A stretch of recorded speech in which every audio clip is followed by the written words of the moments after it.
ইন্না লান নাদখুলাহা হাত্তা ইয়াখরুজু মিনহা ফাইন ইয়াখরুজু মিনহা ফাইন্না দাখিলুন। ও মুসা, আপনি আমাদেরকে যত কিছুই বোঝান না কেন কাজ হবে না, আমরা ততক্ষণ পর্যন্ত ওই জায়গায় প্রবেশ করব না। ওয়া ইন্না লান নাদখুলাহা হাত্তা ইয়াখরুজু মিনহা, যতক্ষণ না ওই জাতি ওইখান থেকে বাহির না হয়। ফাইন ইয়াখরুজু মিনহা ফাইন্না দাখিলুন, যদি ওরা ওই আমালিকা গোত্র ওখান থেকে বের হয়ে যায়, ফাঁকা মাঠ যদি পাই তাইলে গোল দিন, যদি পায় ওরা না থাকে তাইলে ওরা যদি বের হয়ে যায় তাইলে আমরা যাব।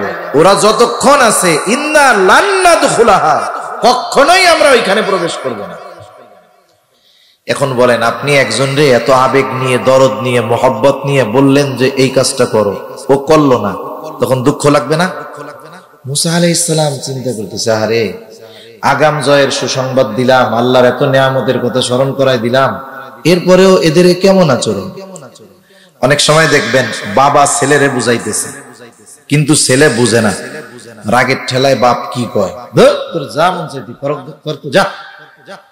এখন বাপ চলে গেছে অন্যদিক, এবার চাচা আইসা বলে, এই তোর বাপ না, এরকম আচরণ করে।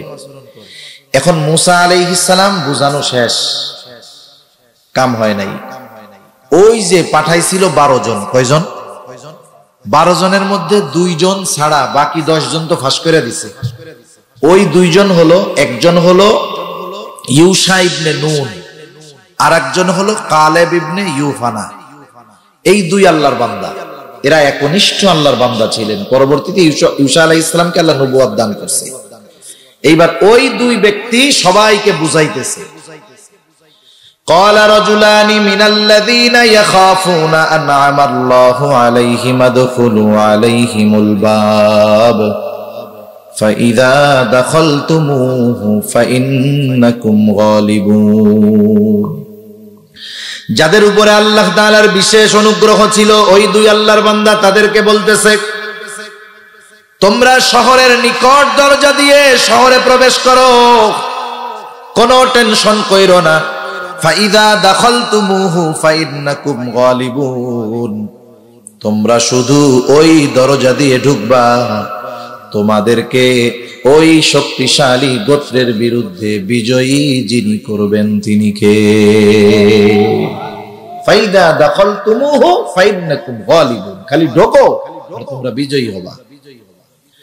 ওয়া আলাল্লাহি ফাতাওয়াক্কালু ইন কুনতুম মুমিনিন, আরে তোমরা না মুমিন, আল্লাহর উপরে ভরসা রাখো। তোমরা যদি মুমিন হও, আল্লাহর উপরে ভরসা করে প্রবেশ করো, তোমরাই বিজয়ী হবা। মানুষের অবস্থা হলো এইরকম। মনে করেন ছোট বাচ্চা খাবার টাবার খায় না, মা বারবার বুঝায় যে আব্বা খাও, আব্বু খাও, ছেলে বলে না আমি খাবো না।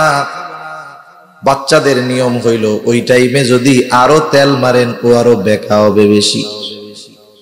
এখন বাপ যাইয়া বলে আব্বা খাও, পোলা মনে মনে করে মা বুঝাইয়া খাওয়াইতে পারলো না, আব্বা যদি বুঝাই ফেলে কাম হবে নাকি, এবার আরো বেকা হইছে। মিয়া নবী বুঝাইয়া পারলো না, আর তোমরা আমাদের বুঝাইয়া ফেলবা। হ্যাঁ, এবার জবাব আরো কঠোর। ওরা বলতেছে, ক্বালু ইয়া মূসা ইন্না লান নাদখুলাহা আবাদাম মা দামু ফিহা। ও মূসা, আপনি শুনে নেন, ইন্না লান নাদখুলাহা আবাদাম মা দামু ফিহা, ওই জাতি যতক্ষণ ওইখানে অবস্থান করবে ততক্ষণ আমরা কখনোই ওইখানে প্রবেশ করব না। মূল কথা হইল আমরা ঢুকবো কিন্তু পারবো না, তাড়ায় দেন, এরপরে আমরা গিয়া ঢুকবো, কোনো অসুবিধা নেই।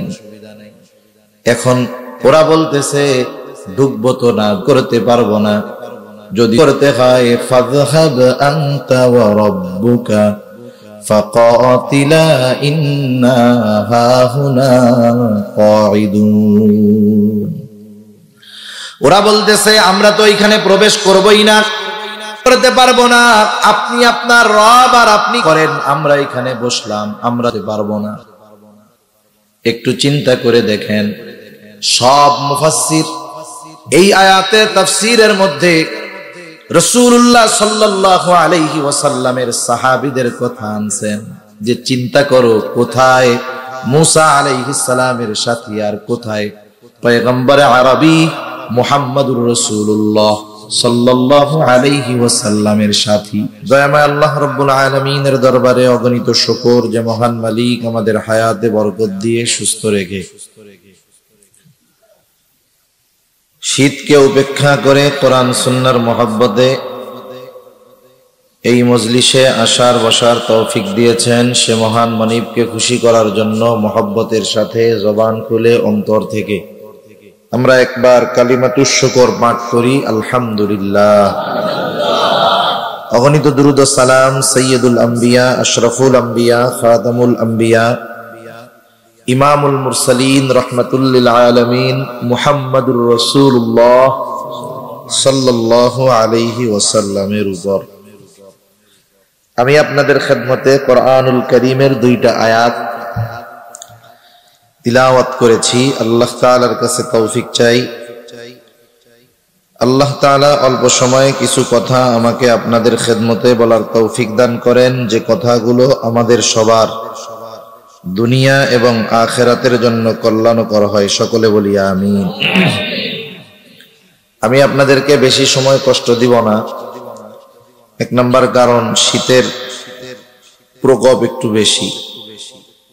দুই নাম্বার আমি তো উপরে সোফার মধ্যে বসে আছি, আমার শরীর তো গরম হইতেছে, কিন্তু আপনারা তো বসে আছেন ঠান্ডা জায়গায়, উপর দিয়েও ঠান্ডা নিচেও ঠান্ডা।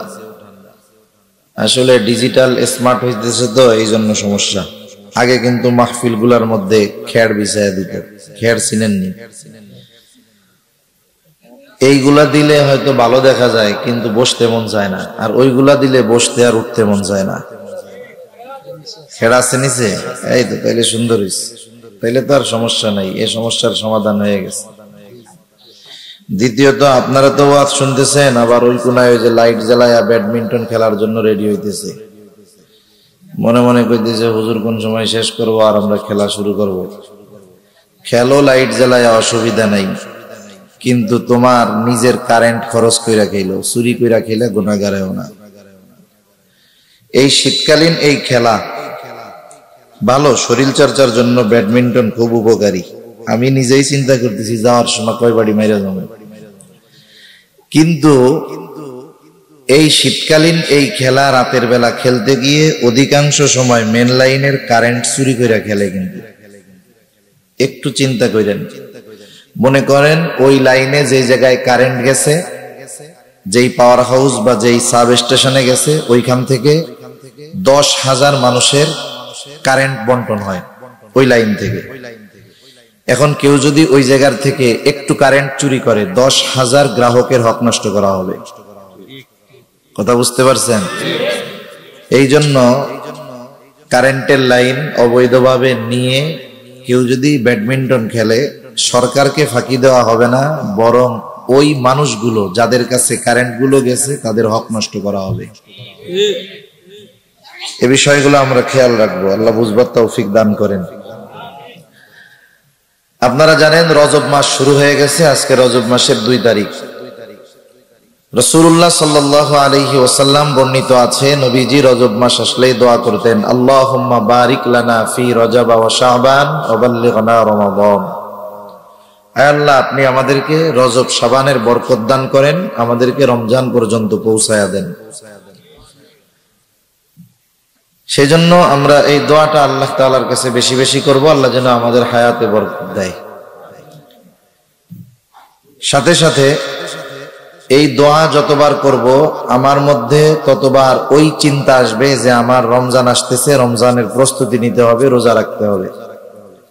ভালো কাজের জন্য যত প্রস্তুতি গ্রহণ করা হয়, ভালো ব্যবস্থাপনা প্রস্তুতি গ্রহণ করা হয়, ওই প্রস্তুতির কর্মগুলো সওয়াবের কাজ বলে বিবেচিত হয়। সুবহানাল্লাহ। সেজন্য দোয়াটা আমরা বেশি বেশি করব ইনশাআল্লাহ। সম্মানিত উপস্থিতি, পবিত্র কোরআনুল কারীমের সর্বাধিক পাঠিত সূরার নাম হলো সূরাতুল ফাতিহা। প্রতি নামাজের প্রত্যেক রাকাতে সূরা ফাতিহা লাগেই, এটা জামাতে পড়া হোক আর একাকী পড়া হোক। জামাতে যখন পড়া হয় ইমামের কেরাত, মুসল্লির কেরাত, নিজে যখন পড়া হয় নিজেই পড়ি আমরা। সূরা ফাতিহার অনেকগুলো নাম আছে। সূরা ফাতিহার অনেকগুলো নামের মধ্যে একটি নাম হলো সূরাতুদ দুআ। নাম কি বলেন? কেন? এই সূরার মধ্যে আল্লাহ তাআলা আমাদেরকে এমন কিছু দোয়া শিক্ষা দিয়েছেন যেটা হলো দুনিয়ার সর্বশ্রেষ্ঠ এবং সর্বোত্তম দোয়া। সূরা ফাতিহার মধ্যে আমরা কি দোয়া করি? দোয়া যেটা করি সেটা হলো ইহদিনাস সিরাতাল মুস্তাকিম। আল্লাহ, আপনি আমাদেরকে সিরাতে মুস্তাকিমের উপরে পরিচালিত করেন। এর সাথে সাথে আল্লাহ তাআলার কাছে কিছু মানুষের পথ থেকে পানাহ চাই। বলি আল্লাহ, ওই পথ সিরাতাল্লাযীনা আন'আমতা আলাইহিম, আপনি যাদের উপরে অনুগ্রহ করেছেন তাদের ওই পথের উপরে আমাদের পরিচালিত করেন। অনুগ্রহ কাদের উপরে আল্লাহ করছে? নবী রাসূলগণ, সিদ্দিকিন, শুহাদা, সালেহিন যারা আছে তাদের পথের উপরে চালান। তাদের পথে আমাদের পরিচালিত করেন না। কারা? গায়রিল মাগদুবি আলাইহিম ওয়ালাদ-দাল্লিন, যারা মাগদুব, অভিশপ্ত, দল, পথভ্রষ্ট, আমাদের পরিচালিত করেন না, বরং তাদের পথ থেকে আমাদের বাঁচান। এটা এত জঘন্য পথ যে আল্লাহ তাআলা সর্বশ্রেষ্ঠ ইবাদতের মধ্যে তাদের পথ থেকে আল্লাহ তাআলার কাছে আশ্রয় চাওয়া, এটাকে সর্বশ্রেষ্ঠ দোয়ার মধ্যে আল্লাহ তাআলা অন্তর্ভুক্ত করেছেন।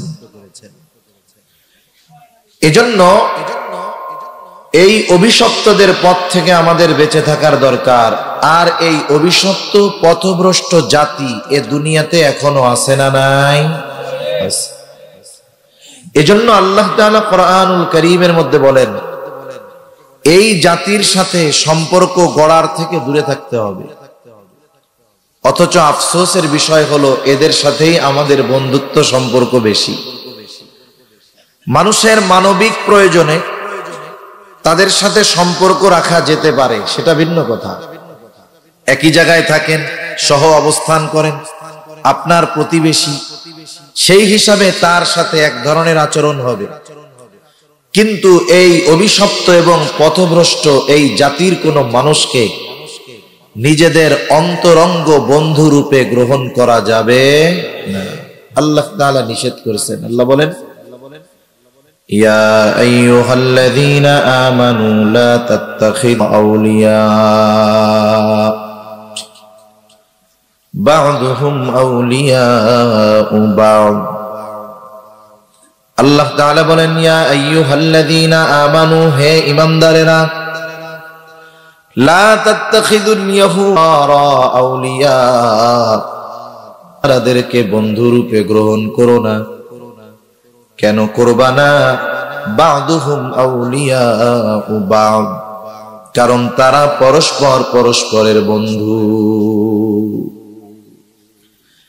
এই জন্য তাকায় দেখেন, যখন করেছে সর্বপ্রথম তাদেরকে সাপোর্ট দিয়েছে। শুধু তাই না, ওই এই ঘোষণা দিয়েছে কে রক্ষা করার জন্য যত কিছু করার দরকার সব কিছু তারা করার জন্য তৈরি।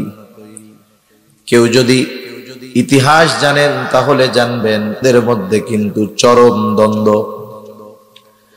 কারণ সারাদের নবী হযরত ঈসা আলাইহিস সালাতু ওয়াস সালাম, তারা যাকে নবী বলে দাবি করে, কিন্তু ঈসা আলাইহিস সালাতু ওয়াস সালামকে হত্যার অপচেষ্টা চালিয়েছে। এই জন্য এর মধ্যে চরম দ্বন্দ্ব ছিল।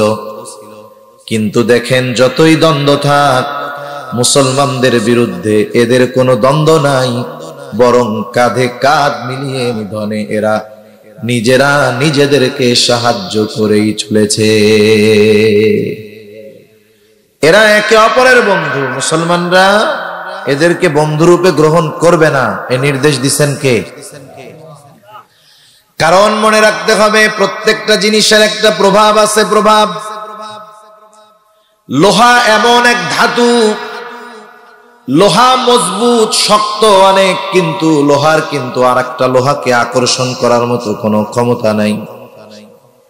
চুম্বক একটা ধাতু, লোহার চাইতে চুম্বক কিন্তু বেশি শক্ত না, কিন্তু চুম্বকের মধ্যে একটা গুণ আছে, সেটা হলো সে আরেকটা লোহাকে আকর্ষণ করতে পারে। লোহা শক্তিশালী, কিন্তু এই যোগ্যতা এর মধ্যে নাই। কিন্তু কোন লোহা যদি দীর্ঘ সময় চুম্বকের সাথে লাগায় রাখা হয়, ওই লোহাটাও একটা সময় চুম্বকের থেকে কিছু গুণ অর্জন করে। দেখা যায় ওই লোহাটাও আরেকটা লোহাকে আকর্ষণ করার যোগ্যতা অর্জন করে। এটা হলো সোহবতের কারণে হয়, একসাথে থাকার কারণে হয়। যখন কোন মুসলমান একজন আরেককে বন্ধু রূপে গ্রহণ করবে, একসাথে থাকবে, চলবে, বন্ধুত্ব করবে, এমনি প্রয়োজন সে ভিন্ন কথা। দোকানদার আপনি যায় তার থেকে মাল জিনিস কিনলেন, টাকা দিয়ে কোনো অসুবিধা নেই। অমুসলিমের দোকান থেকে কিনলেন, অসুবিধা নাই। তবে কথায় কথা যেহেতু আসলো, খবরদার, এখন থেকে যারা মিষ্টি বানায় অমুসলিম, এদের দোকানের মিষ্টি কিন্তু খাওয়া যাবে না। কেন বলেন হুজুর খাওয়া যাবে না, জায়েজ নাই? আমি বলি জায়েজ অনেক কিছুই আছে, সব জায়েজ আমল করা যায় না। একজন থুতু ফেলছে, থুতু বুঝেন তো? আপনাদের এদিক কি বলে? থুতুই তো কয়। এখন স্যাপ বা থুতু যা বলেন বলেন, মনে করেন একজন এই জায়গায় স্যাপ ফেলাইছে, জায়গাটা পরিষ্কার, টিস্যু দিয়া ধুয়ে টুয়ে দিচ্ছে, স্যাপ ফেলাইছে। সে যে স্যাপ ফেলাইছে ওরে যদি কই যে স্যাপটা তো ফেলাই দিলেন, এখন চাইটা খান, এই স্যাপ যদি খায়, স্যাপ কিন্তু হারাম না। তাইলে হারাম যেহেতু না, এটা খাইলে গুনাহ হবে বলেন? তার মানে কেউ যদি খায়, এটা খাওয়া জায়েজ আছে।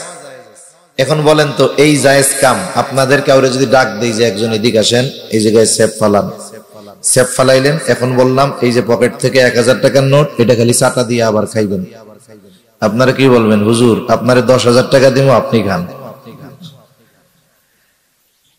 আমারে 10,000 দিলেও তো আমি এই জায়েজ কাজ করব না। আর আপনি যখন কইবেন হুজুর আমারে আপনি 1000 টাকা দিয়ে এই কাম করাইতে চান, তাহলে দেখেন সব জায়েজ কাজ করা যায় না। অমুসলিমের দোকান থেকে মিষ্টি কিনা খাবেন, এটা জায়েজ আছে, কিন্তু মানুষের কিছু গায়রাত আছে, রুচিশীলতার বিষয় আছে। এজন্য আমি আমার ব্যক্তিগতভাবে অমুসলিম, আমি কোন ধর্মকে টার্গেট করে বলতেছি না, কারা হবে এটা আপনারা এমনিই বুঝবেন। অমুসলিমদের দোকান থেকে আমি কখনো মিষ্টি টিষ্টি এসব খাই না, এটা আমার ব্যক্তিগত রুচিতে বাদে। কিন্তু যখন ফেসবুকের মধ্যে দেখলাম যে এই মাসে মোল্লাদের 20 লিটার গোমূত্র খাওয়াই দিছি, তারা নিজেরা ফেসবুকে পোস্ট দিছে, আপনারা দেখছেন কেউ এই ছবিটা? দেখছেন? নিজেরাই পোস্ট দিছে যে আমরা এই মাসে 20 লিটার গরুর মুত খাওয়াইছি। হাই হাই, সাথে সাথে নাকি গোবরও কিছু খাওয়াইছে। তা এই ধারা তারা অব্যাহত রাখতে বলছে আমাদেরকে খাওয়ানোর জন্য। এখন বলেন, ওরা যেহেতু এই কাজ করে, আগে শুনতাম, এখন ওরা আত্মস্বীকৃতি দিল যে হ্যাঁ আমরা এই কাজ করি, ঠিক না? এখন বলেন তো, এই নাপাক খাওয়া আমাদের জন্য ঠিক হবে? এখন আমরা তো এই বিষয়ে পরিপূর্ণ, আগে সংশয় সন্দেহ ছিল, এখন নিশ্চিত হইলাম যে ওরা এই কাজ করে। তাহলে ওই ধরনের খাবার খাওয়ার দ্বারা ঈমান দুর্বল হবে। আগে ছিল রুচির বিষয়, এখন হয়ে গেছে ঈমানি গায়রতের বিষয়, ঠিক কিনা? আবার দেখবেন অনেক সময় দোকানদার মুসলমান মিষ্টি বানায় অমুসলিমরে দিয়া। আমি এই দোকানগুলো মিষ্টি কিনতে গেলে জানাশোনা আছে কয়েকটা, আমি আগে দেখি যে আসলে মিষ্টি বানায় যে আল্লাহর বান্দা, সে কে? মুসলমান মালিক হইলেই হবে না, কম পয়সায় যখন কারিগর পায় ওদেরকে দিয়া বানাবে। এজন্য খোঁজ নেই যে যে বিক্রি করতেছে দোকান যার মুসলিম, কারিগর মুসলিম কিনা, এরপরে দেখে মিষ্টি কিনে। কমপক্ষে ও যা খাওয়াক, ময়লা টয়লা, সোয়াবিন পাম অয়েল খাওয়াবে, গরুর মূত্র আর খাওয়াবে না। কোন কথার থেকে গেলাম? সব জায়েজ কাজ করা যায় না। সেই জন্য আপনি তাদের দোকান থেকে কিনবেন, কোনো অসুবিধা নাই। সদাই পাতি করবেন, অসুবিধা নাই, কিন্তু তার সাথে বন্ধুত্বের সম্পর্ক হতে পারবে না। লোহা যেমন চুম্বকের সাথে থাকার কারণে চুম্বকের কিছু বিষয় তার মধ্যে চলে আসে, কেউ যদি সাথে ওই ধরনের সম্পর্ক করে তাদের কালচার তার মধ্যেও চলে আসে। সেজন্য আল্লাহ রাব্বুল আলামিন জানায় দেয়, এই অভিশপ্তদের সাথে বন্ধুত্ব করবা না। এরা কেমন অভিশপ্ত, কেন অভিশপ্ত, তারা অভিশপ্ত হওয়ার কারণ কি? কোরআনুল কারীমের মধ্যে অনেক কারণ পাওয়া যায় তারা অভিশপ্ত। এক নম্বর, অন্যতম কারণ, এই জাতি ছিল সর্বোচ্চ অকৃতজ্ঞ এক জাতি, নাশকরগুজার জাতি। অকৃতজ্ঞ কাকে বলে? যে আল্লাহ তাআলার নিয়ামত পাওয়ার পর নিয়ামতের শুকরিয়া আদায় করে না, ওকেই বলা হয় অকৃতজ্ঞ। পবিত্র কোরআনুল কারীমের সর্ববৃহৎ সূরা, এই সূরার নাম কি বলেন তো? বাকারা, গাভীর সূরা। এই সূরা বাকারার মধ্যে আল্লাহ তাআলা দত্ত ধারাবাহিক প্রায় 40টার উপরে নিয়ামতের কথা আল্লাহ তাআলা বর্ণনা করছেন। হাকিমুল উম্মত আশরাফ আলী থানভী রহমাতুল্লাহি আলাইহি, আশরাফ আলী থানভী রহমাতুল্লাহি আলাইহির একটা তাফসীর আছে, তাফসীরে বয়ানুল কোরআন। তাফসীরে বয়ানুল কোরআনের মধ্যে আশরাফ আলী থানভী রহমাতুল্লাহি আলাইহি একেবারে নাম্বার উল্লেখ করে করে করে করে লিখে দিয়েছেন যে এতগুলো নিয়ামত দিয়েছে ধারাবাহিক ভাবে। আফসোসের ব্যাপার হলো প্রত্যেকটা নিয়ামতের বিপরীতে ওদের অকৃতজ্ঞতা প্রকাশ পাইছে। আল্লাহ রাব্বুল আলামিন ওদেরকে নিয়ামত দিয়েছে আর ওরা সর্বোচ্চ অকৃতজ্ঞতার পরিচয় দিয়েছে। কত কত নিয়ামত আল্লাহ তাআলা ওদেরকে দিয়েছেন, অগণিত নিয়ামত দিয়েছেন। হযরত মূসা আলাইহিস সালাতু ওয়াস সালামকে যখন আল্লাহ তাআলা বললেন, ও পয়গম্বর মূসা, নবীরা যেই জায়গায় যায় আগে সেই জায়গায় মসজিদ বানায়। আল্লাহ তাআলা যখন আদম আলাইহিস সালামকে দুনিয়ায় পাঠাইছেন, উনি প্রথম নিজের ঘর না বানাইয়া আগে বানাইছেন আল্লাহর ঘরে, ইবাদতের ঘর। আল্লাহ তাআলা কোরআনুল কারীমের মধ্যে বলেন, ইন্না আউওয়ালা বাইতিন ওয়ুদিআ লিন-নাসি লাল্লাযী বিবাক্কাতা মুবারাকান ওয়া হুদাল লিল-আলামিন। আল্লাহ তাআলা বলেন, ইন্না আউওয়ালা বাইতিন ওয়ুদিআ লিন-নাস, মানুষের জন্য সর্বপ্রথম যেই ঘর বানানো হয়েছে, ওয়ুদিআ লিন-নাস লাল্লাযী বিবাক্কাতা, সেটা বাক্কা, বাক্কায় অবস্থিত এই ঘর আল্লাহর ঘর। বিবাক্কাতা মুবারাকান ওয়া হুদাল লিল-আলামিন, এই ঘরটা হলো বরকতময় ঘর, গোটা বিশ্ব জগতের সকলের হেদায়েতের মূর্ত প্রতীক এই ঘর।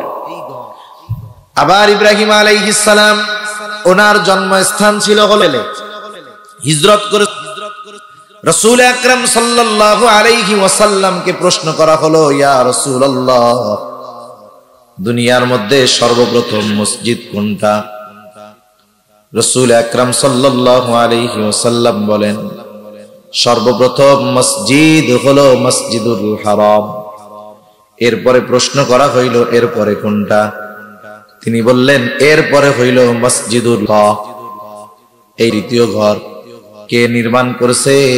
এটা নির্মাণ করেছেন হযরত ইব্রাহিম আলাইহিস সালাম। ইব্রাহিম আলাইহিস সালাম এই ঘর নির্মাণ করছেন। হিজরত করে আসছেন ফিলিস্তিন, ওইখানে ওনার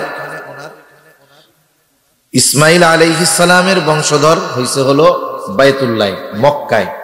ইসমাইল আলাইহিস সালামের পরে আর কোন নবী নাই, একবারে শেষ নবী মুহাম্মদুর রাসূলুল্লাহ সাল্লাল্লাহু আলাইহি ওয়াসাল্লাম। আর ইসহাক আলাইহিস সালাম থেকে নিয়ে ধারাবাহিকভাবে নবী। ইসহাক আলাইহিস সালামের ছেলের নাম ইয়াকুব আলাইহিস সালাম। ইয়াকুব আলাইহিস সালামের ছেলে ছিল 12 জন। কয়জন? 12 জন। এই 12 জনের মধ্যে একটা ছেলের নাম ছিল ইহুদা অথবা ইয়াহুজা, উনি বড় সন্তান অথবা চতুর্থ সন্তান। এই সন্তানের নাম অনুসারে এটা প্রসিদ্ধ হয়েছে বেশি, মূসা আলাইহিস সালামের মাধ্যমে ধর্ম বিশ্বব্যাপী বেশি প্রসিদ্ধি লাভ করছে। ইয়াকুব আলাইহিস সালামের আরেক সন্তানের নাম ইউসুফ আলাইহিস সালাম। ইউসুফ আলাইহিস সালামের ঘটনা আপনাদের জানা আছে। ইউসুফ আলাইহিস সালাম বাকি 11 ভাই, বাকি 10 ভাই হত্যা করার নিয়ত করলো। একজনের পরামর্শ অনুযায়ী যখন তাকে কুয়ার মধ্যে ফালায় দেওয়া হলো, বণিক দল পানি তুলতে গিয়া বালতি যখন ফালায়, ইউসুফ আলাইহিস সালাম বালতির সাথে উপরে উঠে আসছে। তাকায় দেখে, আরে সুন্দর, কত সুন্দর চেহারা। নিয়ে গেছে বাজারে বিক্রয় করার জন্য। আপনাদের বাজারে যখন দামি কোনো জিনিস ওঠে সবাই কিন্তু কিনতে পারে না। হাফ কেজি ওজনের বোয়াল মাছ সবাই কিনতে পারে। ওই বোয়াল মাছটা যদি 30 কেজি ওজন হয়, মাছ তো বোয়ালি, কিন্তু ওজন বেশি, দামও বেশি, ঠিক না?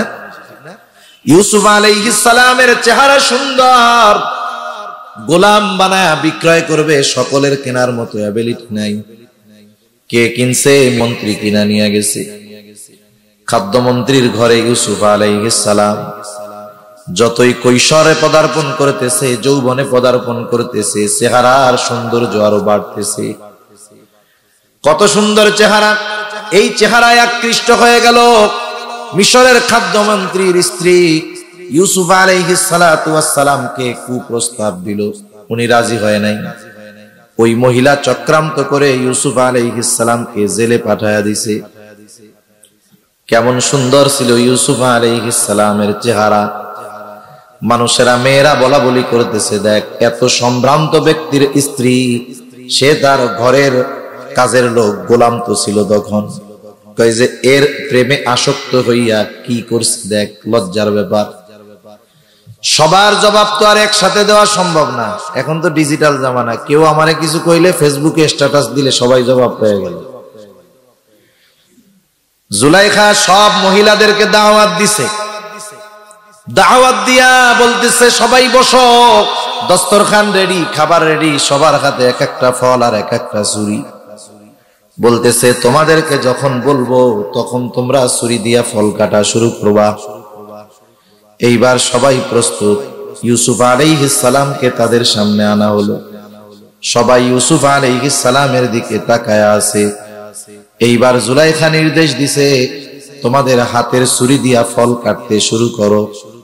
মহিলারা সব তন্ময় হয়ে ইউসুফ আলাইহিস সালামের দিকে তাকায় আছে। ফল কাটার বদলে ছুরি দিয়া কোন সময় হাত কাটতেছে, হাত কেটে রক্তাক্ত করে ফেলতেছে। ওই সৌন্দর্যের দিকে তাকায়া এতটা তন্ময় হয়েছে যে কেউ হাত কাটতেছে কিন্তু টের পাইতেছে না। তারা বলতেছে, আরে এটা তো মানুষ না, মা হাদা বাশারা ইন হাদা ইল্লা মালাকুন কারীম। আরে এটা তো ফেরেশতা, এটা কি মানুষ হইতে পারে? কেমন সুন্দর ছিল ইউসুফ আলাইহিস সালাম। যাই হোক, এক সময় জেলখানায় দিছে। বাদশাহ স্বপ্নে দেখছে, সেই স্বপ্নের ব্যাখ্যা করছে। ওই ব্যাখ্যা কইরাই এক সময় ইউসুফ আলাইহিস সালাম হয়ে গেছে। যেই সময় ইউসুফ আলাইহিস সালাম পরিচালনা করতেছেন, ওই সময় আশেপাশের সব দেশে দুর্ভিক্ষ, সব জায়গায় দুর্ভিক্ষ। প্রথম 7 বছর যেই ফসল উৎপাদন ভালো হয়েছে, স্বপ্নের ব্যাখ্যা। বাদশাহ এই কথাটা তার ভালো লাগছে। সে এমন ভাবে সম্পদ বা শস্য গুদামজাত করছে যে দুর্ভিক্ষের 7 বছর সে নিজের চাহিদা পূরণ কইরা, নিজের দেশের চাহিদা পূরণ কইরা আশেপাশের দেশের মানুষকেও সে খাদ্য শস্য দান করতে পারে। যখন আশেপাশের মানুষরা শুনছে যে ওই জায়গায় গেলে তো শস্য পাওয়া যাবে, সবাই লাইনে লাইনে আসছে। এক একজন এক এক বস্তা পাবে। ইয়াকুব আলাইহিস সালামের ছেলে আরো 11 জন আছে, এই জন্য তো বাদশাহ জানে না। ইয়াকুব আলাইহিস সালামের ছেলেরা বলতেছে, আব্বা আমরা যাই, 10 ভাই আসছে, 10 বস্তা নিয়ে গেছে। উনি তো চিনা ফেলছে এরা আমার ভাই। যাই হোক, লম্বা ইতিহাস। এক সময় জানছে, ওনাদেরকে মাফ করে দিছে। সাথে সাথে বলছে, এক কাজ করো, আব্বারে বলছে যে আপনি আমার ভাইদেরকে সহ সবাই মিলে গোটা দুনিয়ার মধ্যে সবচাইতে উর্বর এবং সবচাইতে আধুনিক শহর ছিল ওই দিক দিয়া ফেরাউনের জুলুম। আল্লাহ তাআলা চাইলো যে আপনি এদেরকে নিয়ে ওই দিক চলে যান। মুসা আলাইহিস সালাম আল্লাহর নির্দেশে রওনা দিয়ে দিলেন। সাগর পাড়ি দিয়ে এই পাড়ে চলে আসছে। আমি আর ওই ঘটনার দিকে যাব না, জানা আছে সবার। যখন এই পাড়ে আসছে, আল্লাহ তাআলা চাইলেন ওর মালিকানা আল্লাহ পুনরায় এর হাতে তুলে দিবে। কিন্তু দামি জিনিস সহজে পাইলে মানুষ কদর করে না। দেখবেন বাবা বিদেশে থাকে, কত কষ্ট করে, বাবা রক্তকে পানি বানায়া সম্পদ উপার্জন করে, একটা রিয়াল একটা ডলার ভাঙার সময় 10 বার চিন্তা করে। ওই বাবা যখন তার কষ্টার্জিত সম্পদ বাড়িতে পাঠায়া দেয়, তার পোলা বাবার ওই কষ্টার্জিত সম্পদের মূল্যায়ন করতে পারে না, বরং বন্ধুদেরকে নিয়ে আড্ডা মাড্ডা দিয়া প্রতিদিন হাজার হাজার টাকা নষ্ট করে। আছে না নাই? দামি জিনিস সহজে পাইলে মানুষ কদর করে না। আল্লাহ তাআলাও চাইলেন এমন দামি জিনিসের মালিক আমি আল্লাহ তাদের বানাবো, যদি বিনা পরিশ্রমে অর্জন করে মূল্যায়ন করবে না। আল্লাহ তাআলা মূসা আলাইহিস সালামকে বললেন, পয়গম্বর আমি ওদেরকে কর্তৃত্ব দিব, কোনো সন্দেহ নাই, তবে শর্ত হইল ওই শাসন করতেছে তাদের বিরুদ্ধে লিডে করতে হবে, জিহাদ করতে হবে, তবে ঠকবে না, এরাই জিতবে, কোনো টেনশন নাই। মূসা আলাইহিস সালাতু ওয়াস সালাম তাদেরকে জানাইলেন হবে।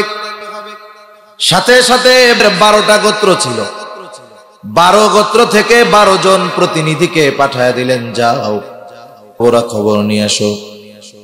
যখন কোথাও কোনো সেনাবাহিনী পাঠানো হয়, যাবে গোয়েন্দাদের আগে পাঠানো হয়, দেখে আসো অবস্থা কেমন।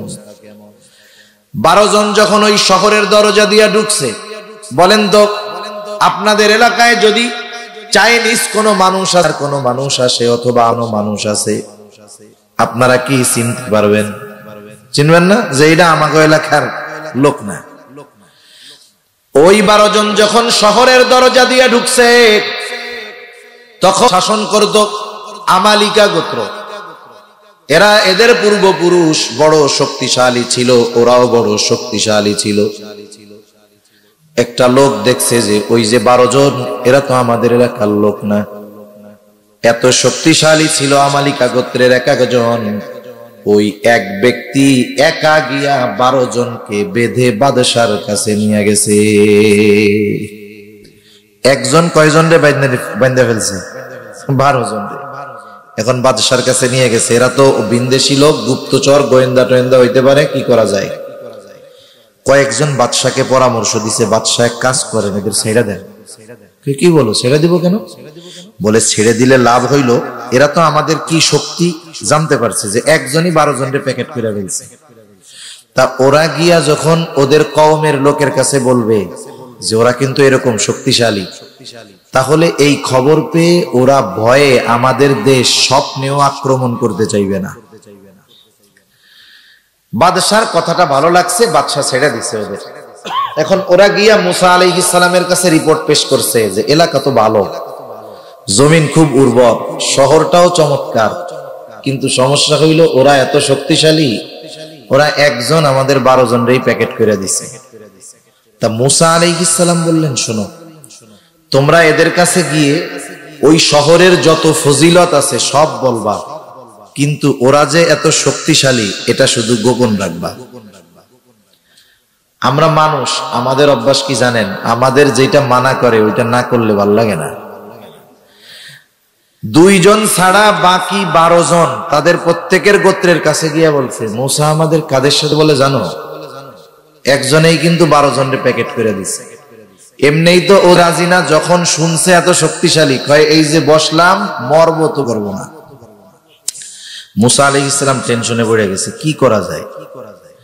অনেক সময় আছে না, আপনি একজনের একটা কথা বললেন কিন্তু সে শুনে না, তখন আপনি কি করেন, এই দেখ আমি তোরে কত ভালোবাসি, আমি তোরে ওই দিন এইটা কিনে দিছিলাম, ওই বিপদে পড়ছিলি তোরে বাঁচাই দিছিলাম, এই উপকার তোর করছিলাম, তুই আজকে আমার এই কাজটা কইরা দে। মানে একজনকে একটা বিষয় আদেশ করার আগে ওই ব্যক্তির ব্যাপারে আপনার যদি কোনো অনুগ্রহ থাকে স্মরণ করায়া দিলেন, তাইলে কি হইতে পারে, ওই যে আগে এত উপকার করছে, তাইলে এই লোকটার কাজটা কইরা দেই। মূসা আলাইহিস সালাম তাদেরকে নির্দেশ দেওয়ার আগে আল্লাহ প্রদত্ত যেই নেয়ামতগুলো তারা পেয়েছে সেগুলোর কথা স্মরণ করায়া দেয়। সেই কথাই আল্লাহ তাআলা বলেন, ওয়াইদ ক্বালা মুসা লিকাওমিহি ইয়া কওমি যকুরু নি'মাতাল্লাহি আলাইকুম إذ جعل فيكم أنبياء وجعلكم ملوكا وآتاكم ما لم يؤت أحدا من العالمين আল্লাহ তাআলা বলেন মুসা আলাইহিস সালাতু ওয়াস সালাম তার সম্প্রদায়কে বলতেছে ওয়া ইয ক্বালা মুসা লিকাওমিহি ইয়া কওমি যকুরু নি'মাতাল্লাহি আলাইকুম, হে আমার সম্প্রদায় ওই নিয়ামতগুলোর কথা স্মরণ করো যেগুলো আল্লাহ তাআলা তোমাদেরকে দান করেছে। কি নিয়ামত দিয়েছে? আল্লাহ তাআলা বলেন ইয জাআলা ফীকুম আম্বিয়া, যিনি তোমাদের মধ্য থেকে অনেক নবী প্রেরণ করেছে। রাসূলুল্লাহ সাল্লাল্লাহু আলাইহি ওয়াসাল্লাম বলেন কখনো নবী শূন্য হয় নাই।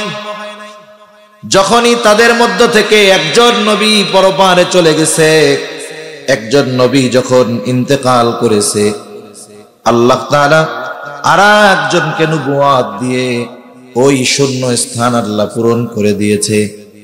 একেবারে ঈসা আলাইহিস সালাম পর্যন্ত বনি ইসরাইল কখনো নবী শূন্য হয় নাই।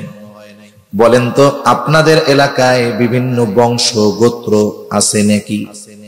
কি কি বংশ গোত্র আছে আপনাদের? দু একটা নাম বলেন। চৌধুরী, শেখ, তালুকদার, সরকার, একটা বংশ আছে না? ঘুমাসতেছে নাকি আপনাদের? তাকবীর দেন, নারায়ে তাকবীর। আমি তো আবার গরম দিয়ে কথা কইতে পারি না। এই শীতের রাত্রে গরম না দিলে হয় নাকি? কিন্তু ঠান্ডা মাথায় যা বলতেছি বুঝতেছেন তো? শীত কি বেশি লাগতেছে? বেশি লাগলেই তো ভালো হইতো, তাড়াতাড়ি যাওয়া যাইতো। এখন মনে করেন তালুকদার গোত্রে 20 জন বিসিএস ক্যাডার আছে। বিসিএস ক্যাডার বুঝেন তো? কয়েকজন আছে সচিবালয়ে, কয়েকজন আছে প্রশাসনে, কয়েকজন আছে পুলিশে, আবার কয়েকজন আছে মনে করেন যে অন্যান্য জায়গায়। বলেন তো কোন বংশে যদি 20 জন বিসিএস ক্যাডার থাকে, ওই বংশের হেডামটা কি?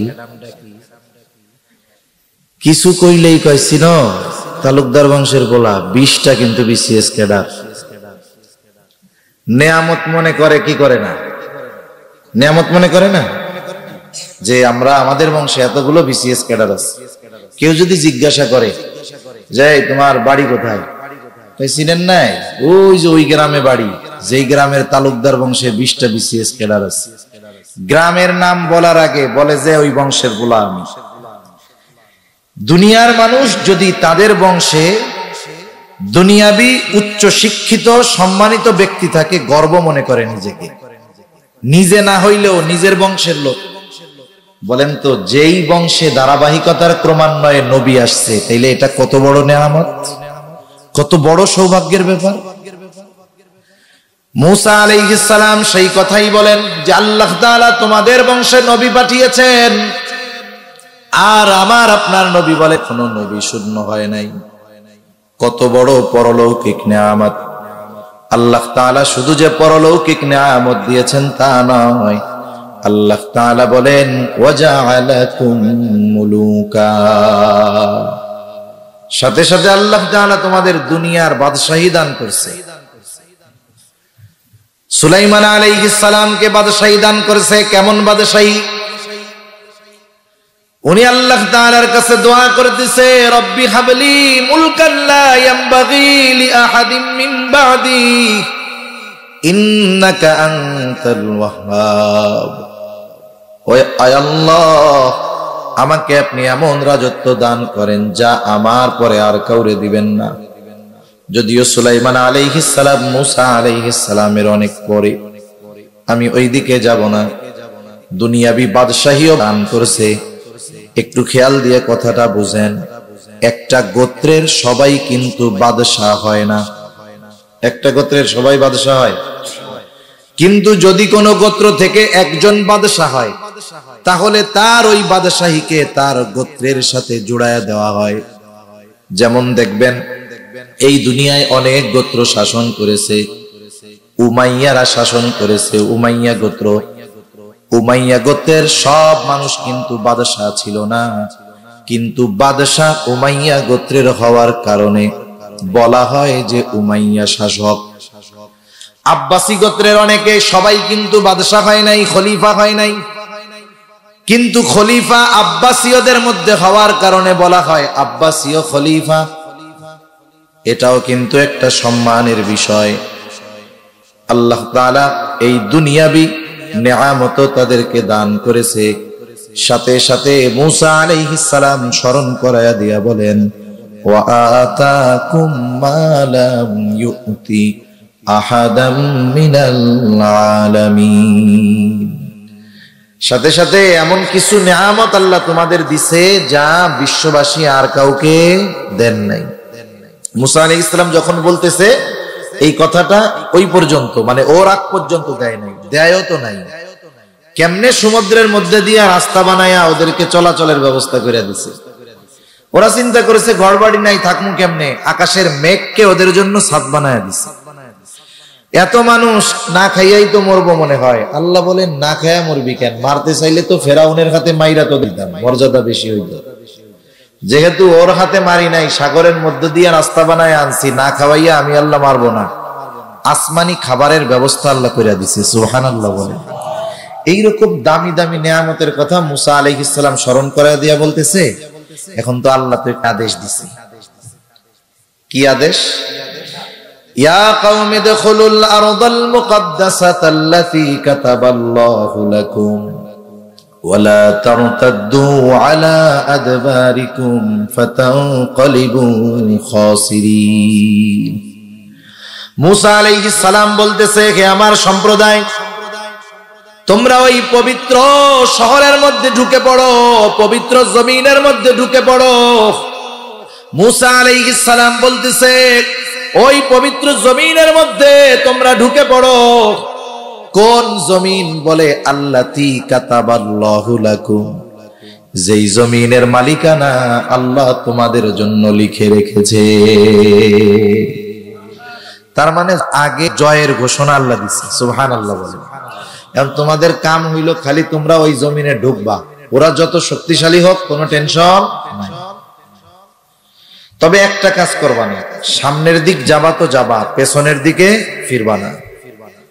ওয়ালা তারতাদ্দু আলা আদবারিকুম ফাতানকালিবু খাসিরিন, যদি পেছনের দিকে ফিরো তোমরা ক্ষতিগ্রস্তদের অন্তর্ভুক্ত হয়ে যাইবা। কত দরদ নিয়ে আগাম জয়ের সুসংবাদ দিয়ে মূসা আলাইহিস সালাম তাদেরকে ওই জমিনে প্রবেশ করার জন্য অনুরোধ করলেন, আদেশ করলেন। কিন্তু ওই যে আগে 10 জন আইসা কি কইছিল রে, খবরদার, একজন কিন্তু 12 জনের প্যাকেট করে ফেলছে। এরা কতটা অবাধ্য!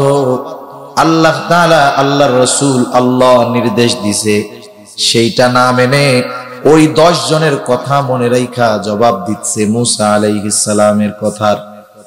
কি বলতেছে? এইবার ওরা বলে, ক্বালু ইয়া মূসা ইন্না ফিহা কওমান জাব্বারিন। মূসা, ওইখানে এক শক্তিশালী সম্প্রদায় আছে যাদের একজনই 12 জনের সাইজ করে ফেলে। ইন্না লান নাদখুলাহা হাত্তা ইয়াখরুজু মিনহা ফাইন ইয়াখরুজু মিনহা ফাইন্না দাখিলুন। ও মূসা, আপনি আমাদেরকে যত কিছুই বোঝান না কেন, কাজ হবে না। আমরা ততক্ষণ পর্যন্ত ওই জায়গায় প্রবেশ করব না। ওয়া ইন্না লান নাদখুলাহা হাত্তা ইয়াখরুজু মিনহা, যতক্ষণ না ওই জাতি ওইখান থেকে বাহির না হয়। ফাইন ইয়াখরুজু মিনহা ফাইন্না দাখিলুন, যদি ওরা ওই আমালিকা গোত্র ওখান থেকে বের হয়ে যায়, ফাঁকা মাঠ যদি পাই তাইলে গোল দিমু। যদি পায়, ওরা না থাকে তাইলে, ওরা যদি বের হয়ে যায় তাইলে আমরা যাব। ওরা যতক্ষণ আছে, ইন্না লান নাদখুলাহা, কখনোই আমরা ওইখানে প্রবেশ করব না। এখন বলেন, আপনি একজনরে এত আবেগ নিয়ে, দরদ নিয়ে, মহব্বত নিয়ে বললেন যে এই কাজটা করো, ও করলো না, তখন দুঃখ লাগবে না? মূসা আলাইহিস সালাম চিন্তা করতেছে, আরে আগাম জয়ের সুসংবাদ দিলাম, আল্লাহর এত নিয়ামতের কথা স্মরণ করাই দিলাম, এরপরেও এদের কেমন আচরণ। অনেক সময় দেখবেন বাবা ছেলেরে বুঝাইতেছে, কিন্তু ছেলে বুঝে না, রাগের ঠেলায় বাপ কি কয়, তোর যা মন চাই যা। এখন বাপ চলে গেছে অন্যদিক, এবার চাচা আইসা বলে, এই তোর বাপ না, এরকম আচরণ করে। এখন মুসা আলাইহিস সালাম বুঝানো শেষ, কাম হয় নাই। ওই যে পাঠাইছিল 12 জন, কয়জন? 12 জনের মধ্যে 2 জন ছাড়া বাকি 10 জন তো ফাঁস করে দিছে। ওই 2 জন হলো, একজন হলো ইউশা ইবনে নুন, আর একজন হলো কালেব ইবনে ইউফানা। এই 2 আল্লাহর বান্দা, এরা একনিষ্ঠ আল্লাহর বান্দা ছিলেন। পরবর্তীতে ইউশা আলাইহিস সালামকে আল্লাহ নবুয়ত দান করছে। এইবার ওই 2 ব্যক্তি সবাইকে বুঝাইতেছে। قال رجلان من الذين يخافون أنعم الله عليهم ادخلوا عليهم الباب فإذا دخلتموه فإنكم غالبون। যাদের উপরে আল্লাহ তাআলার বিশেষ অনুগ্রহ ছিল, ওই 2 আল্লাহর বান্দা তাদেরকে বলতেছে, তোমরা শহরের নিকট দরজা দিয়ে শহরে প্রবেশ করো, কোনো টেনশন কইরো না। ফাইদা দাখালতুমুহু ফাইন্নাকুম গালিবুন, তোমরা শুধু ওই দরজা দিয়ে ঢুকবা, তোমাদেরকে ওই শক্তিশালী গোত্রের বিরুদ্ধে বিজয়ী যিনি করবেন তিনি কে। ফাইদা দাখালতুমুহু ফাইন্নাকুম গালিবুন, খালি ঢোকো আর তোমরা বিজয়ী হবা। ওয়া আলাল্লাহি ফাতাওয়াক্কালু ইন কুনতুম মুমিনিন, আরে তোমরা না মুমিন, আল্লাহর উপরে ভরসা রাখো। তোমরা যদি মুমিন হও, আল্লাহর উপরে ভরসা করে প্রবেশ করো, তোমরাই বিজয়ী হবা। মানুষের অবস্থা হলো এইরকম। মনে করেন ছোট বাচ্চা খাবার টাবার খায় না, মা বারবার বুঝায় যে আব্বা খাও, আব্বু খাও, ছেলে বলে না আমি খাবো না। বাচ্চাদের নিয়ম হইল ওই টাইমে যদি আরো তেল মারেন ও আরো বেকা হবে বেশি। এখন বাপ যাইয়া বলে আব্বা খাও, পোলা মনে মনে করে মা বুঝাইয়া খাওয়াইতে পারলো না, আব্বা যদি বুঝাই ফেলে কাম হবে নাকি, এবার আরো বেকা হইছে। ইসরাইল চিন্তা করে, মিয়া নবী বুঝাইয়া পারলো না, আর তোমরা আমাদের বুঝাইয়া ফেলবা। হ্যাঁ, এবার জবাব আরো কঠোর। ওরা বলতেছে, ক্বালু ইয়া মূসা ইন্না লান নাদখুলাহা আবাদাম মা দামু ফিহা। ও মূসা, আপনি শুনে নেন, ইন্না লান নাদখুলাহা আবাদাম মা দামু ফিহা, ওই জাতি যতক্ষণ ওইখানে অবস্থান করবে ততক্ষণ আমরা কখনোই ওইখানে প্রবেশ করব না। মূল কথা হইল আমরা ঢুকবো কিন্তু পারবো না, তাড়ায় দেন, এরপরে আমরা গিয়া ঢুকবো, কোনো অসুবিধা নেই। এখন ওরা বলতেছে ঢুকবো তো না, করতে পারবো না, যদি করতে হয় ফাযহাব আনতা ওয়া রাব্বুকা ফাকাতিলা ইন্না হাহুনা কাঈদুন। ওরা বলতেছে আমরা তো এখানে প্রবেশ করবই না, করতে পারবো না, আপনি আপনার রব আর আপনি করেন, আমরা এখানে বসলাম, আমরা পারবো না। একটু চিন্তা করে দেখেন, সব মুফাসসির এই আয়াতে তাফসীরের মধ্যে রাসূলুল্লাহ সাল্লাল্লাহু আলাইহি ওয়াসাল্লামের সাহাবীদের কথা আনছেন, যে চিন্তা করো কোথায় মুসা আলাইহিস সালামের সাথী আর কোথায় পয়গম্বর আরবি মুহাম্মদুর রাসূলুল্লাহ সাল্লাল্লাহু আলাইহি ওয়াসাল্লামের সাথী। এত নিয়ামত খাওয়ার পরেও, এত কুদরত দেখার পরেও আল্লাহ তাআলার নির্দেশ মেনে ময়দানে যায় নাই, জোরাগাম সুসংবাদ পাওয়ার পরেও জুড়ে যায় নাই। কিন্তু রাসূলুল্লাহ সাল্লাল্লাহু আলাইহি ওয়াসাল্লামের উম্মত, বদর ইতিহাস, লম্বা ইতিহাস, পটভূমি বলার মতো সময় নাই। যারা আছেন উলামায়ে কেরাম অথবা যারা ইতিহাস জানেন, আপনারা জানেন মূলত এটা সংগঠিত হওয়ার কথা ছিল না। নবীজি মূলত সৈন্যবাহিনী পাঠায় নাই, পাঠাইছিল ছোট্ট একটা দল। আবু সুফিয়ানের বাণিজ্য কাফেলাকে আটক করার জন্য, বাধা দেওয়ার জন্য, আক্রমণ করার জন্য। আবু সুফিয়ান যখন বুঝতে পারছে বিপদ, খবর পাঠায়া দিছে যে কোনো মুহূর্তে আমাদের বাণিজ্য কাফেলা আক্রান্ত হইতে পারে, সাহায্যের জন্য লোক পাঠাও। আবু জেহেল 1000 সৈন্যবাহিনী সশস্ত্র অবস্থায় নিয়ে হাজির রওনা দিছে। এদিক দিয়ে আবু সুফিয়ান নিরাপদ জায়গায় পৌঁছায় গেছে। আবু জেহেলের কাছে খবর পাঠায় দিছে যে তোমরা কার অভিমুখে রওনা হয়ে যাও, আমরা নিরাপদ জায়গায় চলে আসছি, আর বিপদের আশঙ্কা নাই। কিন্তু আবু জেহেল ও চিন্তা করেছে এটাই তো সুযোগ, মুসলমানেরা সংখ্যায় কম আছে, অস্ত্র শস্ত্র তেমন নাই, আমি তো পূর্ণ প্রস্তুতি নিয়ে আসছি, এখন যদি ওদের সাথে লড়াই করতে পারি, ওদের লোকবল নাই, অস্ত্রের বলও নাই, হয়তো আমি ইসলামকে, মুসলমানকে চিরতরে নিশ্চিহ্ন করে দিতে পারবো। এই আশায় পায়ে পাড়া দিচ্ছে।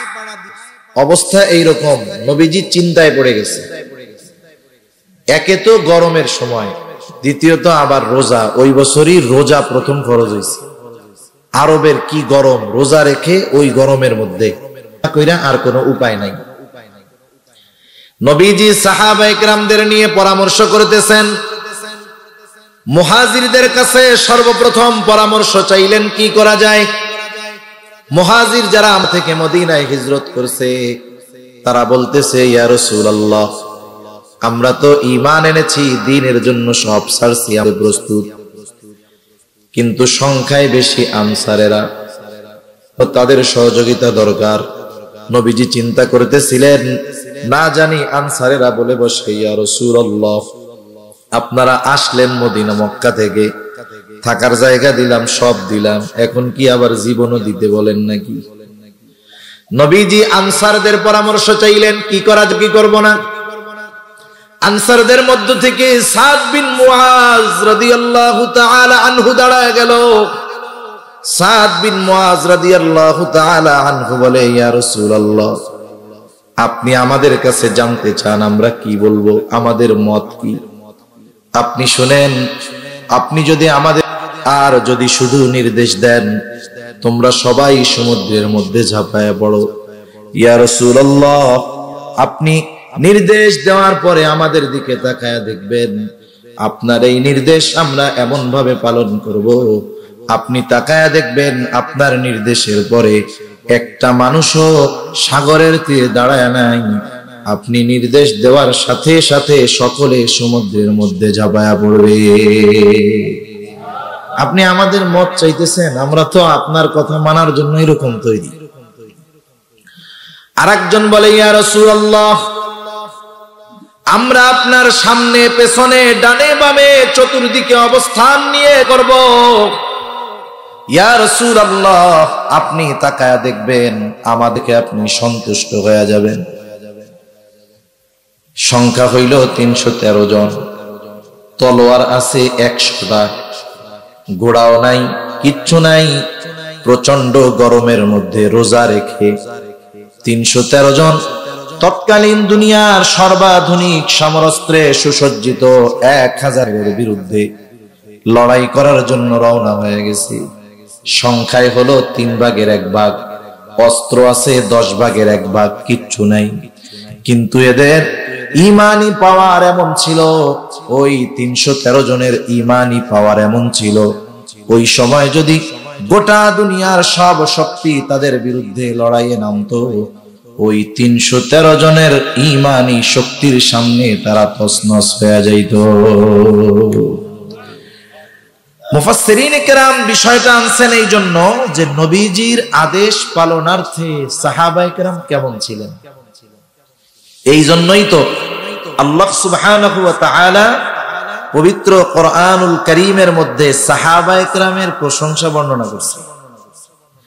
আল্লাহ তাআলা বলেন, মুহাম্মাদুর রাসূলুল্লাহ ওয়াল্লাযীনা মাআহু আশিদ্দাউ আলাল কুফফার রুহামাউ বাইনাহুম তারাহুম রুকআন সুজ্জাদান ইয়াবতাগুনা মিন ফাদলিল্লাহ ইয়াবতাগুনা ফাদলাম মিনাল্লাহি ওয়া রিদওয়ানা سيماهم في وجوههم من أثر السجود ذلك مثلهم في التوراة ومثلهم في الإنجيل মুহাম্মদ সাল্লাল্লাহু আলাইহি ওয়াসাল্লামের এই সঙ্গীরা দুনিয়ায় আসার আগে আল্লাহ তাআলা এদের প্রশংসা তাওরাতের মধ্যে করেছেন, ইনজিলের মধ্যে করেছেন। আর আমরা যখন খুলি শুধু বদনাম, ঠিক না? আর আল্লাহ তাআলা এই সাহাবায়ে কেরাম এরা দুনিয়ায় আসার হাজার হাজার বছর আগে মুসা আলাইহিস সালামের উপর নাজিল হয়েছে তাওরাত, ঈসা আলাইহিস সালামের উপর নাজিল হয়েছে ইনজিল। ওই তাওরাত ইনজিলের মধ্যে এই আবু বকর, ওমর, উসমান, আলী রাদিয়াল্লাহু তাআলা আনহুম সহ যত সাহাবায়ে কেরাম আছে সবার প্রশংসা আল্লাহ তাআলা করছে, সুবহানাল্লাহ। এজন্য পবিত্র কোরআনুল কারীমের ছোট্ট একটা সূরা, সূরা কাউসার, আল্লাহ তাআলা বলেন ইন্না আ'তাইনাকাল কাউসার, আমি আপনাকে কাউসার দান করেছি। তা কাউসারের তাফসীর আপনারা শুনছেন। কাউসার অর্থ যে শুধু যে হাউজে কাউসার তা না। কাউসারের মূল ব্যাখ্যা মুফাসসিরিনে কেরাম বলেন কাউসার মানে হলো আমি আপনারে অতি বেশি বেশি দিছি। কাউসারের ব্যাখ্যায় মুফাসসিরিনে কেরাম বলেন নবীজির সাথী, সাহাবী, সঙ্গী এরাও কাউসার। কারণ এমন একদল সঙ্গী নবীজিকে আল্লাহ তাআলা দিয়েছে যা গোটা দুনিয়ার কোন পয়গম্বর এমন কোন সঙ্গী সাথী পায় নাই, সুবহানাল্লাহ। আল্লাহ তাআলা স্বয়ং প্রশংসা করেছেন তাদের উপরে যে আল্লাহ সন্তুষ্ট, এটা আমাদের না জানাইলেও হইতো, কিন্তু আল্লাহ তাআলা জানাইছেন রাদিয়াল্লাহু আনহুম ওয়া রাদু আন। দেখেন তাদের উপরে যে আল্লাহ সন্তুষ্ট এই কথাটা জানানোর জন্য আগে আল্লাহ বলতেছেন যে আমি আল্লাহ ওদের উপরে আগে সন্তুষ্ট, ওরাও আমার উপরে সন্তুষ্ট। আল্লাহ যে সন্তুষ্ট এই কথা আগে আল্লাহ বলতেছে, এইটা বলতেছে না যে ওরা আমার উপরে রাজি খুশি এই জন্য আমিও ওদের উপরে রাজি খুশি, বরং আল্লাহ বলতেছেন যে আমি ওদের উপরে রাজি খুশি, এটা আগে বলছেন আল্লাহ। তো যাই হোক, ওই দিক গেলে আর এক আলোচনার মধ্যে চলে যাবে। মুসা আলাইহিস সালামের সাথীরা বলতেছে ফাযহাব আনতা ওয়া রাব্বুকা ফাকাতিলা ইন্না হাহুনা কাঈদুন। মুসা আপনি আর আপনার রব গিয়েন, আমরা এখানে বসলাম, নড়তে চড়তে পারবো না। বলেন তো এই কথা শোনার পরে মুসা আলাইহিস সালামের কষ্ট লাগবে কি লাগবে না?